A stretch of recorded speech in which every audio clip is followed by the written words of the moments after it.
सर्वशक्तिमान परमेश्वर को स्वीकार कर मैं सुसमाचार साझा करने लगी। मैंने ये संकल्प लिया, कितनी ही मुश्किलें आएं, मैं अपना कर्तव्य अच्छे से करूंगी ताकि परमेश्वर की भेड़ें उसकी वाणी को सुन सकें। आमीन आमीन। फरवरी 2018 में मैं फिलीपींस के भाई मेल से ऑनलाइन मिली। वे डिविनिटी स्कूल में थे। पहले हमने बातें की, जैसे बुद्धिमान और मूर्ख कुंवारियां कौन हैं। इस सवाल पर कि राज्य में कौन प्रवेश कर सकता है, मैंने भाई मेल से पूछा कि क्या प्रभु में विश्वास करने वाले अंत में स्वर्ग के राज्य में जाएंगे। उन्होंने क्या कहा? गर्व से कहा, बेशक। इफिसियों अध्याय 2 पाठ 8-9 में पौलुस ने कहा था, क्योंकि आस्था के कारण अनुग्रह तुम्हें बचाता है, तुम स्वयं नहीं बचते, ये ईश उपहार है, न कर्मों से बचते हो ताकि कोई अहंकार न करे। आस्था के द्वारा हमें उचित ठहराया गया है, और अगर हम अंत तक टिके रहे तो प्रभु हमें सीधे राज्य में लेकर जाएंगे। अगर हमें इस बारे में कोई भी संदेह है तो ये प्रभु यीशु के उद्धार से इनकार और आस्था की कमी है। उनके ऐसा कहने पर मैंने पूछा, आस्था द्वारा उचित ठहराया जाना राज्य में प्रवेश योग्य है? क्या बाइबल में इस बात का कोई आधार है? क्या प्रभु यीशु ने ऐसा कहा था? क्या पवित्र आत्मा ने ऐसा कहा था? नहीं। बाइबल में आस्था के द्वारा उचित ठहराए जाने और बचाए जाने की बात है, लेकिन इसमें ये नहीं कहा है कि ऐसा करने पर हम राज्य में प्रवेश कर पाएंगे। ये कहने का कोई आधार नहीं है। क्या ये केवल एक इंसानी धारणा नहीं है? हाँ। मेल हैरान हुए और धीरे से कहा, उचित ठहराए जाने का मतलब क्या राज्य में प्रवेश करना नहीं है? फिर मैंने उन्हें बाइबल के कुछ पद भेजे, जो मुझसे प्रभु प्रभु कहता है, उनमें से हर एक स्वर्ग के राज्य में प्रवेश न करेगा, परंतु वही जो मेरे स्वर्गीय पिता की इच्छा पर चलता है। मैं तुमसे सच कहता हूँ कि जब तक तुम न फिरो और बालकों के समान न बनो, तुम स्वर्ग के राज्य में प्रवेश करने नहीं पाओगे। उनके मुंह से कभी झूठ न निकला था, वे निर्दोष हैं। आमीन। आमीन। इसलिए तुम पवित्र बनो, क्योंकि मैं पवित्र हूँ। आमीन। राज्य में प्रवेश करने की शर्तों को लेकर प्रभु के वचन बहुत स्पष्ट हैं।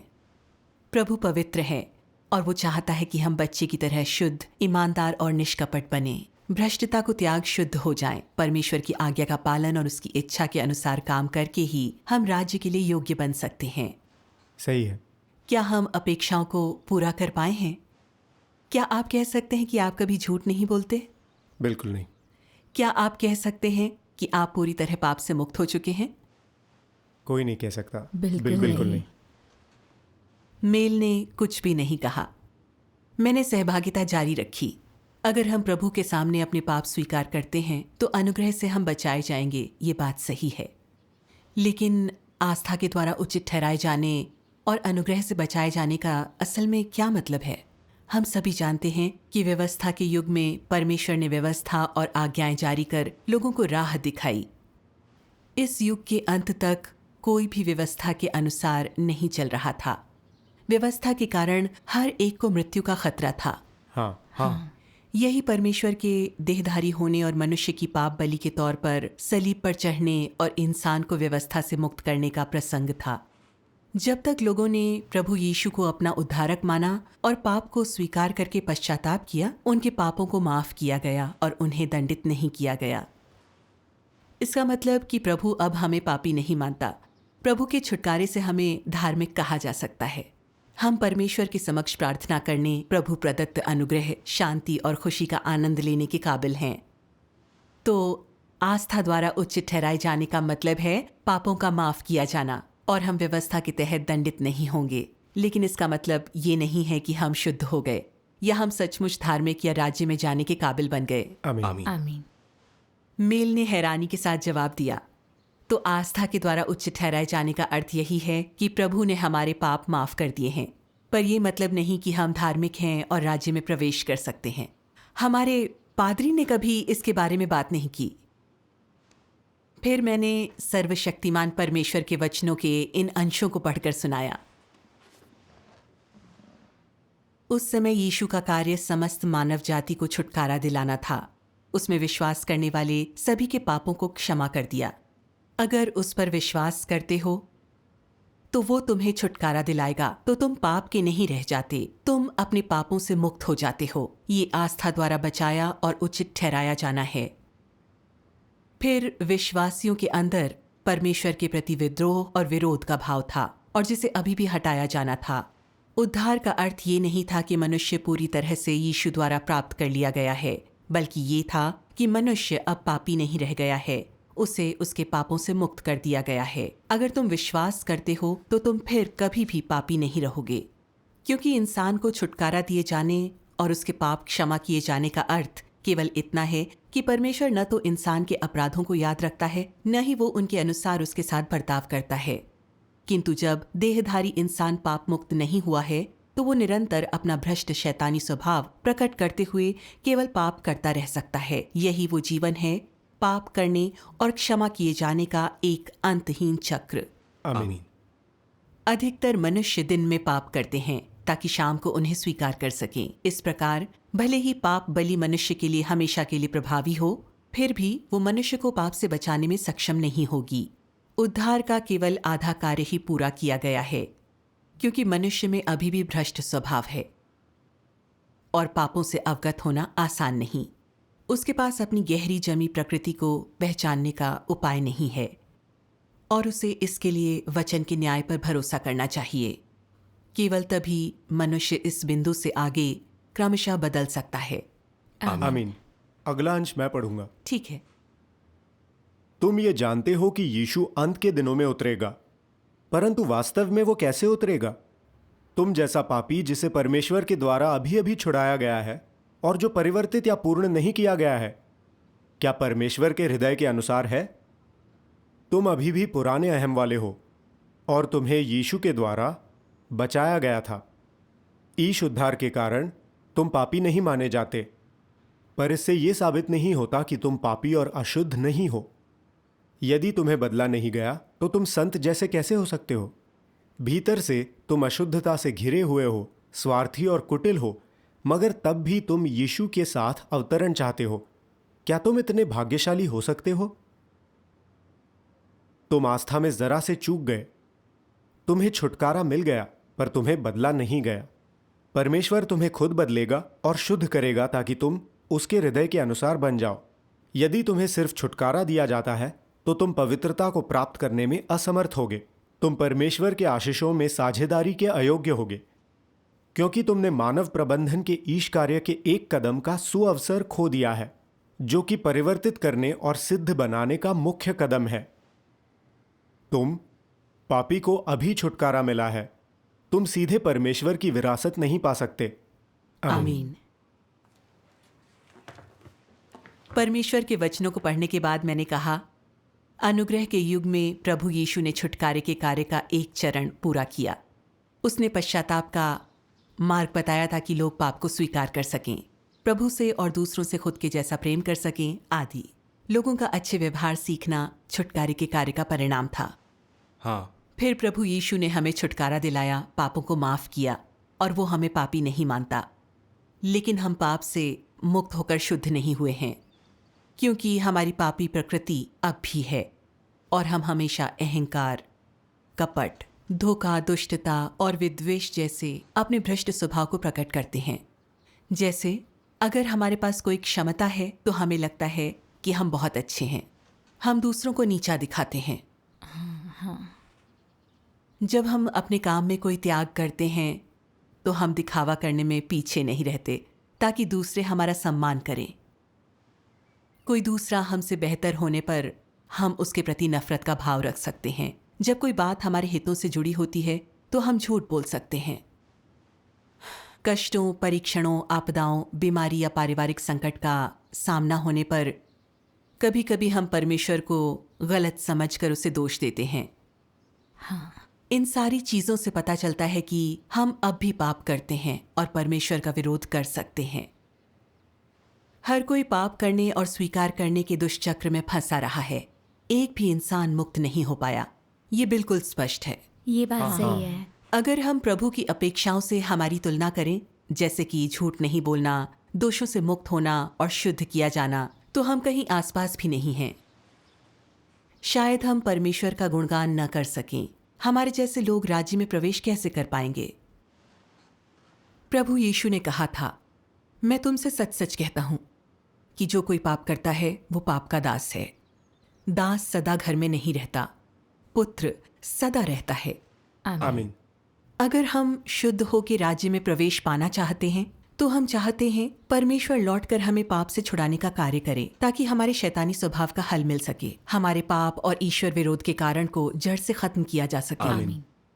इस सहभागिता के बाद मिल ने कहा, अब उसे समझ आ गया है कि प्रभु यीशु ने सिर्फ छुटकारे का कार्य किया, और भले ही आस्था के द्वारा हमें उचित ठहराया गया हो, मगर हम अब भी पाप करते हैं, इसलिए हम राज्य में प्रवेश नहीं कर सकते। परमेश्वर का धन्यवाद। परमेश्वर का धन्यवाद।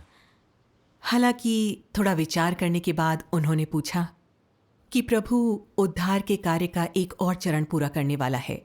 लगता है हम प्रभु यीशु का उद्धार अस्वीकार रहे हैं। हमारी आस्था के जरिए हमारे पापों को माफ किया गया है, तो भले ही हम धार्मिक न हों, परमेश्वर का उद्धार पूर्ण है। प्रभु यीशु के कार्य के पूरा होने में इसका ध्यान रखा है, इसलिए अब कोई उद्धार नहीं होगा। वरना क्या इसका मतलब प्रभु का उद्धार निरर्थक होना नहीं होगा? फिर उन्होंने कहा, बहन, लगता है कि आपको संदेह इसलिए है क्योंकि आपको प्रभु के उद्धार में आस्था नहीं है। इस पर मैंने सोचा, भाई मेल काफी युवा हैं, लेकिन उनके मन में कुछ मजबूत धारणाएं हैं। बेशक। वे आस्था द्वारा उचित ठहराए जाने को राज्य योग नहीं मानते, पर वे अंत के दिनों में परमेश्वर का उद्धार स्वीकार नहीं कर सकते। मैंने परमेश्वर से मार्गदर्शन के लिए प्रार्थना की। फिर मैंने भाई मेल से कहा, बाइबल में ये लिखा है कि अंत के दिनों में परमेश्वर कार्य का एक और चरण पूरा करेगा। अध्याय 2 कुरिन्थियों में कहा गया है, उसी ने हमें मौत से बचाया और वही बचाता है। उस पर विश्वास है कि वो हमें आगे भी बचाएगा। इब्रानियों अध्याय 9 पद 28 में कहा है, मसीह कईयों के पाप ढोने के लिए एक बार बलि चढ़ा। उसकी राह देखने वालों के उद्धार के लिए वो बिना पाप के फिर आएगा। आमीन। 1 पतरस अध्याय 1 पद 5 में है, तुम अंतिम समय में प्रकट होने वाले उद्धार के लिए आस्था के कारण ईश सामर्थ्य से जीवित हो। और यूहन्ना अध्याय 12 पद 47-48 में है, मेरे वचन सुनकर भी नहीं मानने वालों का मैं न्याय नहीं करता, क्योंकि मैं दुनिया का न्याय नहीं, उद्धार करने आया हूँ। जो मुझे नकारे मेरे वचनों को न ले, उसका न्याय करने वाला एक है। मेरे वचन अंत के दिन में उसका न्याय करेंगे। सही है। 1 पतरस अध्याय 4 पद 17 कहता है, क्योंकि वो समय आ पहुंचा है कि पहले परमेश्वर के लोगों का न्याय किया जाए। आमीन। परमेश्वर का धन्यवाद। इन पदों में कहा गया है, वो आगे को भी बचाता रहेगा। प्रतीक्षा करने वालों के उद्धार के लिए दूसरी बार प्रकट होगा। परमेश्वर के घर से शुरू होने वाले न्याय का समय आ गया है। इसका मतलब है कि अंत के दिनों में परमेश्वर कार्य का एक और चरण पूरा करेगा, हमारा न्याय करने और हमें शुद्ध करके पूरी तरह बचाने के लिए। प्रभु यीशु के कार्य ने हमारे पापों से मुक्ति दिलाई, और परमेश्वर हमारी पापी प्रकृति से मुक्ति दिलाने के लिए न्याय का कार्य करेगा, ताकि हमें पापों से मुक्त करके शुद्ध किया जा सके। फिर भाई मेल ने हैरान होते हुए कहा, इसका मतलब है कि परमेश्वर के उद्धार का एक और चरण है। बताइए कि परमेश्वर न्याय का ये कार्य कैसे करता है? वे और जानना चाहते थे। मैंने उन्हें ये सहभागिता सुनाई। इब्रानियों अध्याय 4 पद 12, क्योंकि ईश वचन सजीव, सामर्थ्यवान और दोधारी तलवार से भी तेज हैं, आत्मा और प्राण को, जोड़ों और मज्जा को पृथक करके भेद देते हैं, हृदय के विचारों और इरादों को पहचान लेते हैं। आमीन। आमीन। फिर मैंने परमेश्वर के कुछ वचन पढ़कर सुनाए। बढ़िया। आइए देखते हैं। सर्वशक्तिमान परमेश्वर कहते हैं, अंत के दिनों का मसीह मनुष्य को सिखाने, सत्य के जरिए इंसान के सार को उजागर, शब्दों और कर्मों का विश्लेषण करता है। इन वचनों में विभिन्न सत्यों का समावेश है, जैसे इंसानी कर्तव्य है कि वो ईश आज्ञा पालन कैसे करे, मनुष्य को किस प्रकार सामान्य मनुष्यता का जीवन जीना चाहिए, और परमेश्वर की बुद्धिमत्ता और उसका स्वभाव इत्यादि। ये सभी वचन मनुष्य के सार और उसके भ्रष्ट स्वभाव पर निर्देशित हैं। मनुष्य द्वारा परमेश्वर के तिरस्कार को उजागर करने वाले वचन बताते हैं कि मनुष्य कैसे शैतान का मूर्त रूप है और परमेश्वर के विरुद्ध शत्रुबल है। न्याय के कार्य में परमेश्वर कुछ वचनों से ही इंसान की प्रकृति को स्पष्ट नहीं करता, बल्कि लंबे समय तक उसे उजागर कर उससे निपटता, काटता छांटता है। उजागर करने, निपटने और काट छांट करने की विधियों को साधारण वचनों से नहीं बल्कि उस सत्य से प्रतिस्थापित किया जा सकता है जिसका मनुष्य में अभाव है। इन्हीं विधियों को न्याय कहा जा सकता है। ऐसे ही न्याय से इंसान वशीभूत और आश्वस्त होकर परमेश्वर को समर्पित हो सकता है, परमेश्वर को जान सकता है। एक अंश मैं पढ़ूंगी। इस युग में परमेश्वर का कार्य मनुष्य के जीवन के लिए वचनों का पोषण देना, उसके भ्रष्ट स्वभाव और प्रकृति सार को उजागर करना और धर्म संबंधी धारणाओं, सामंती सोच, पुरानी पड़ चुकी सोच और मनुष्य के ज्ञान और संस्कृति को समाप्त करना है। इनको परमेश्वर के वचनों द्वारा शुद्ध किया जाना है। अंत के दिनों में मनुष्य को पूर्ण करने के लिए परमेश्वर चिन्हों और चमत्कारों का नहीं, वचनों का उपयोग करता है। वो मनुष्य को उजागर करने, न्याय करने, ताड़ना देने और पूर्ण बनाने के लिए वचनों का उपयोग करता है, ताकि परमेश्वर के वचनों में मनुष्य परमेश्वर की बुद्धि और मनोरमता देखने लगे और परमेश्वर के स्वभाव को समझने लगे और वचनों के माध्यम से परमेश्वर के कर्मों को निहारे। आमीन। आमीन। इसके बाद मैंने कहा, अंत के दिनों में लौटकर आया प्रभु यीशु सर्वशक्तिमान परमेश्वर देहधारी होकर धरती पर आया है और न्याय के लिए सत्य इस्तेमाल कर रहा है। ऐसे सत्य जो मानव जाति को शुद्ध करके पूरी तरह बचाते हैं, लोगों के शैतानी स्वभाव का विश्लेषण करता है, परमेश्वर के बारे में हमारी धारणाओं के साथ ही हमारे अंदर जड़े जमाए शैतानी नजरियों को उजागर करता है। इस तरह हम सभी सत्य को समझ सकते हैं, परमेश्वर की धार्मिक स्वभाव, उसके पवित्र और सुंदर सार को जान सकते हैं। परमेश्वर के वचन भ्रष्टताओं का खुलासा करते हैं, जिसके माध्यम से हम उसके और हमारे दोनों के बारे में जानकारी हासिल कर सकते हैं। धीरे धीरे हमारे भ्रष्ट स्वभाव को शुद्ध किया जाता है। मैंने भाई मेल से कहा, देखिए, सर्वशक्तिमान परमेश्वर के वचनों को पढ़ने, सत्यों को समझने और अनुग्रह के जरिए उद्धार की हमारी धारणाओं की समझ हासिल करने के बाद हम देखते हैं कि राज्य में प्रवेश करने की हमारी चाह अनुचित है। हम परमेश्वर के सामने पश्चाताप करने लगते हैं, मतलब कि हम परमेश्वर के वचनों के न्याय को स्वीकार करने लगते हैं। सुनकर भाई मेल ने मुस्कुराते हुए कहा, मैं वाकई परमेश्वर के न्याय को महसूस कर रहा हूँ। फिर उन्होंने कहा, प्रभु यीशु में आस्था पर विचार करते हुए सोचता था, अनुग्रह से बचाए जाने का मतलब है कि मैं राज्य में प्रवेश कर सकता हूँ, इसमें कोई संदेह नहीं था। अब मैं समझता हूँ कि मेरी आस्था मेरी धारणाओं पर आधारित थी और ये परमेश्वर की इच्छा के अनुरूप नहीं थी। मैंने कहा, ये सही है। अगर इन वचनों से खुलासा नहीं हुआ होता तो कोई भी इसे समझ नहीं पाता। हाँ, ये सही है। मैंने सर्वशक्तिमान परमेश्वर के वचनों का एक अंश उन्हें सुनाया।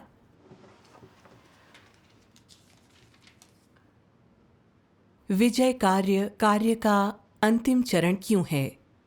क्या ये बताने के लिए नहीं है कि सबका अंत कैसा होगा? क्या ये इसलिए नहीं कि न्याय के विजय कार्य और ताड़ना के दौरान सभी अपना असली रंग दिखाएं और तदनुसार वर्गीकृत किए जाएं? इंसान को जीतना से बेहतर इंसान का अंत प्रकट करना कहना है। ये पापों का न्याय करने और विभिन्न वर्गों को उजागर करने के बारे में है। इस प्रकार ये निर्णय करना है कि वे दुष्ट हैं या धार्मिक। विजय के बाद अच्छे को पुरस्कृत और बुरे को दंडित करना आता है। पूर्णता आज्ञाकारी, पूर्णता जीत लिए गए लोग विश्व में परमेश्वर का कार्य फैलाने के अगले चरण में रखे जाएंगे। जिन्हें जीता नहीं गया उन्हें अंधकार में रखा जाएगा, उन पर विपत्ति आएगी। इस प्रकार वर्गीकरण किया जाएगा। दुष्कर्मियों को बिना सूर्य प्रकाश दुष्टों के साथ रखा जाएगा और धर्मियों को सर्वदा रोशनी में रहने के लिए भले लोगों के साथ रखा जाएगा। आमीन। मैंने कहा, परमेश्वर के वचनों से लोगों के भ्रष्ट स्वभाव शुद्ध हो जाते हैं, वे धार्मिक बन जाते हैं, वे भीषण आपदाओं से बचकर परमेश्वर के राज्य में प्रवेश कर सकते हैं। आमीन। लेकिन जो लोग परमेश्वर के न्याय कार्य को अस्वीकार करके बचाए जाने की सोचते हैं, उन्हें परमेश्वर द्वारा हटा दिया जाएगा। आपदाएं आने पर वे रोते रहेंगे। इससे प्रकाशित वाक्य अध्याय 22 पद 11 की ये भविष्यवाणी पूरी होती है। जो अन्याय करता है वो अन्याय ही करता रहे, और जो मलिन है वो मलिन बना रहे, और जो धर्मी है वो धर्मी बना रहे, और जो पवित्र है वो पवित्र बना रहे। आमीन। धार्मिक लोगों को अधार्मिकों से अलग किया जाएगा। परमेश्वर लोगों को उनके कर्मों के अनुसार इनाम या दंड देगा। भाई मेल ने खुशी से जवाब दिया, तो न्याय कार्य लोगों को शुद्ध करने और विभिन्न प्रकार के लोगों को उजागर करने के लिए है। परमेश्वर का कार्य बुद्धिमत्तापूर्ण है। हमारे पादरी ने यही सिखाया कि आस्था द्वारा उचित ठहराया जाना ठीक नहीं है। मैंने इस पर विचार नहीं किया।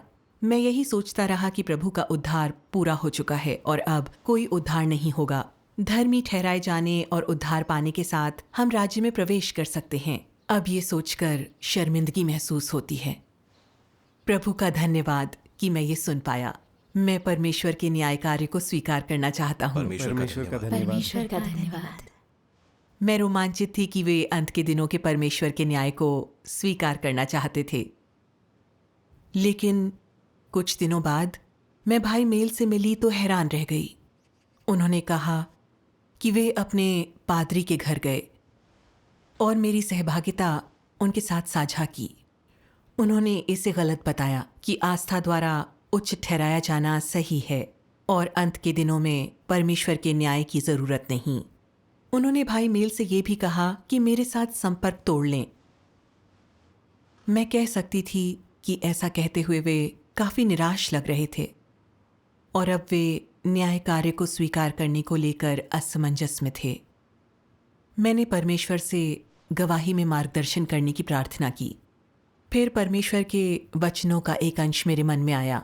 अब मैं इसे पढ़ूंगी। बढ़िया। परमेश्वर के लिए गवाही के दौरान उसके न्याय के बारे में अधिक बात करो। वो किन परीक्षणों से लोगों का शोधन और स्वभाव में बदलाव लाता है।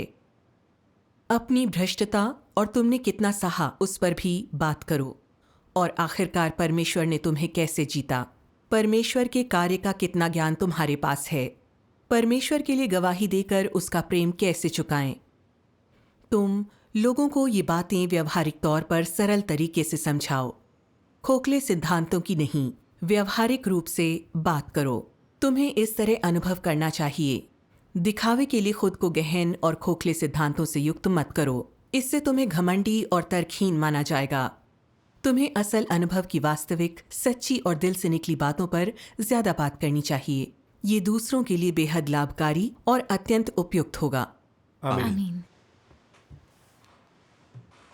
गवाही देना मतलब सिर्फ अंत के दिनों के परमेश्वर के कार्य लोगों को बताना ही नहीं है। अहम बात यह है कि हम अपने अनुभव बताएं कि परमेश्वर का न्याय कार्य लोगों को शुद्ध कर बचा सकता है। मैं परमेश्वर के न्याय का सामना कर चुकी हूँ, तो क्यों न अपने निजी अनुभवों के बारे में उन्हें बताया जाए। इस विचार से मैं शांत हो गई और मुझे आगे बढ़ने का मार्ग मिल गया। मैंने भाई मेल से कहा, परमेश्वर उद्धार का एक और चरण पूरा करता है। प्रभु लौटकर न्याय का कार्य करता है। इस तथ्य से इनकार नहीं कर सकते। भ्रष्ट होने के बाद हम सत्य से प्रेम नहीं करते, न ही इस पर अमल कर सकते हैं। कुछ लोग खुद को काबू में कर सकते हैं, लेकिन पूरी तरह पाप से बच नहीं सकते। कहते हैं पहाड़ों और नदियों को हटाना आसान है, इंसान की प्रकृति को नहीं। वाकई। परमेश्वर के न्याय को स्वीकार किए बिना हमारी शैतानी प्रकृति अपनी जड़ें जमाए रहेगी और वो किसी भी पल उस स्वभाव को प्रकट कर सकती है या परमेश्वर का प्रतिरोध करने पर मजबूर कर सकती सही है। बात है। मेरा ही उदाहरण लीजिए। मैं बहुत अहंकारी इंसान थी। मुझ में काबिलियत थी और मैंने त्याग भी किए थे। मुझे लगता था कि मैं परमेश्वर को खुशी देती हूँ। जब मैंने सुना लौटकर प्रभु यीशु अंत के दिनों का न्याय कार्य कर रहा है, तो मैंने इसे नहीं स्वीकारा। लगता हम आस्था द्वारा उचित ठहराए और अनुग्रह से बचाए गए हैं। उस समय मैंने बिना कुछ सोचे कह दिया, बिल्कुल नहीं, परमेश्वर और कार्य नहीं कर रहा। हमें उसके न्याय के कार्य को स्वीकारने की जरूरत नहीं। फिर वे सर्वशक्तिमान परमेश्वर के वचन सुनाते रहे और आखिरकार मेरी धारणाएं बदलीं। इसे स्वीकार करने के बाद मैंने सर्वशक्तिमान परमेश्वर के वचनों के अंश पढ़े जिनसे मुझे शर्मिंदगी महसूस हुई। क्या हम वो साथ मिलकर देखें? बढ़िया। बढ़िया। सर्वशक्तिमान परमेश्वर कहते हैं, ऐसा मत सोचो कि तुम एक स्वाभाविक रूप से जन्मी विलक्षण प्रतिभा हो, जो स्वर्ग से थोड़ी ही निम्न किंतु पृथ्वी से कहीं अधिक ऊंची है। तुम किसी भी अन्य से ज्यादा होशियार होने से बहुत दूर हो। यहां तक कि ये भी कहा जा सकता है कि पृथ्वी पर जितने भी विवेकशील लोग हैं, उनसे तुम्हारा कहीं ज्यादा मूर्ख होना बड़ा प्यारा है, क्योंकि तुम खुद को बहुत ऊंचा समझते हो और तुम में कभी भी हीनता की भावना नहीं रही। मानो तुम मेरे कार्यों की छोटी से छोटी बात पूरी तरह समझ सकते हो। वास्तव में तुम ऐसे व्यक्ति हो जिसके पास विवेक की मूलभूत रूप से कमी है, क्योंकि तुम्हें इस बात का कुछ पता नहीं है कि मेरा इरादा क्या करने का है, और उससे भी कम तुम्हें इस बात की जानकारी है कि मैं अभी क्या कर रहा हूं। और इसलिए मैं कहता हूं कि तुम जमीन पर कड़ी मेहनत करने वाले किसी बूढ़े किसान के बराबर भी नहीं हो। ऐसा किसान जिसे मानव जीवन की थोड़ी भी समझ नहीं है, और फिर भी जो जमीन पर खेती करते हुए अपना पूरा भरोसा स्वर्ग के आशीषों पर रखता है। असंभव के बारे में अपनी राय जाने दो। लोग किसी चीज को जितना अधिक असंभव मानते हैं, उसके घटित होने की उतनी ही अधिक संभावना होती है, क्योंकि परमेश्वर की बुद्धि स्वर्ग से ऊंची उड़ान भरती है। परमेश्वर के विचार मनुष्य के विचारों से ऊंचे हैं, और परमेश्वर का कार्य मनुष्य की सोच और धारणा की सीमाओं के पार जाता है। जितना अधिक कुछ असंभव होता है, उतना ही अधिक उसमें सत्य होता है जिसे खोजा जा सकता है।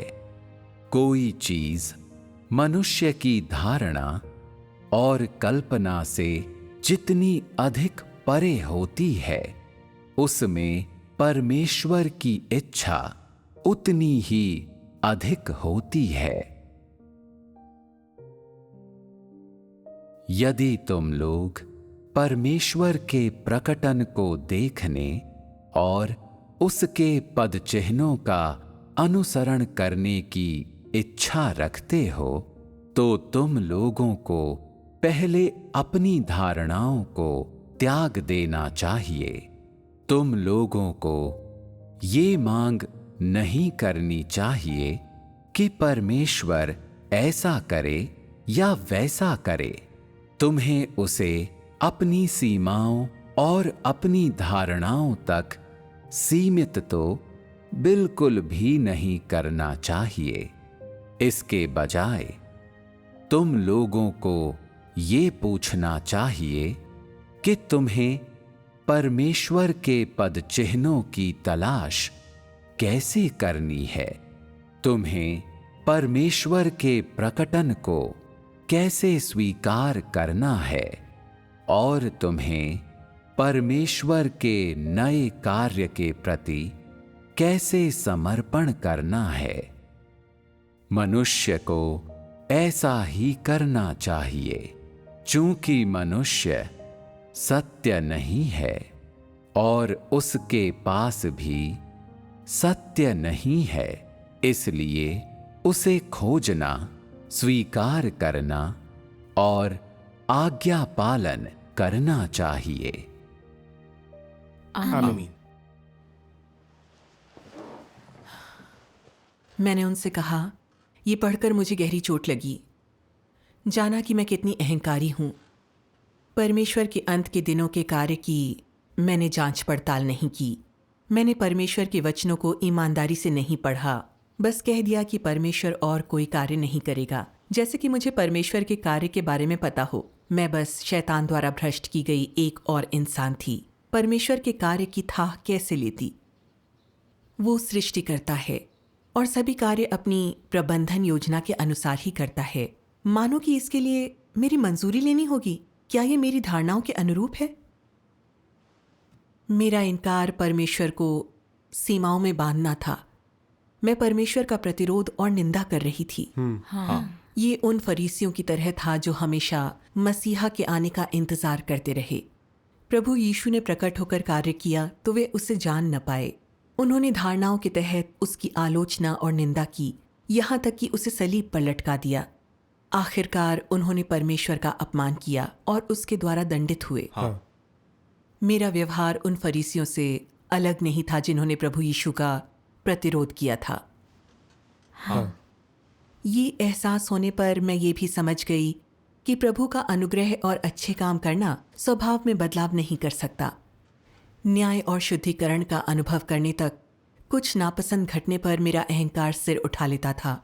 सारी तर्क शक्ति खत्म हो जाती थी। सोचती सच्चे मार्ग की रक्षा कर रही हूँ जबकि परमेश्वर का विरोध करती थी। मुझ में जरा भी समझ नहीं थी। बिल्कुल। परमेश्वर के वचनों के न्याय के माध्यम से मैं अहंकारी स्वभाव को समझ गई, और फिर जैसे ही मेरा अहंकार सिर उठाने लगता, मैं ईश्वर के न्याय वचन पढ़कर आत्मचिंतन करती। परमेश्वर का धन्यवाद। मुझे पता भी नहीं चला और मैं एक विनम्र इंसान बन गई। मुझे अपनी कुछ आंतरिक चेतना और तर्क शक्ति वापस मिली। कोई नापसंद घटना होने पर चीज़ों की आलोचना या उन्हें परिसीमित करने के बजाय सत्य खोजती। परमेश्वर के प्रति श्रद्धा बढ़ गई और धीरे धीरे मुझ में इंसानी समझ आ गई। परमेश्वर का धन्यवाद। मैं ये समझ गई कि न्याय और ताड़ना का मतलब धीरे धीरे बदलाव और शुद्धिकरण है। आमीन। यही ईश वचनों से शैतानी स्वभाव को बदलने की प्रक्रिया है। परमेश्वर के वचन कठोर और नुकीले हैं, लेकिन ये मानव जाति के लिए और भी महान गहरा प्रेम है। जैसा कहते हैं, कड़वी दवा बीमारी भगाती है। परमेश्वर द्वारा इस तरीके से न्याय करना हमारे भ्रष्ट स्वभाव में बदलाव लाने के लिए है। ये परमेश्वर का प्रेम ही है। ये सही है। इन बातों को समझने के बाद मैं न्याय और ताड़ना को स्वीकारना चाहती थी। अहंकार त्याग इंसान की तरह जीवन जीना चाहती थी। आमीन। परमेश्वर का धन्यवाद।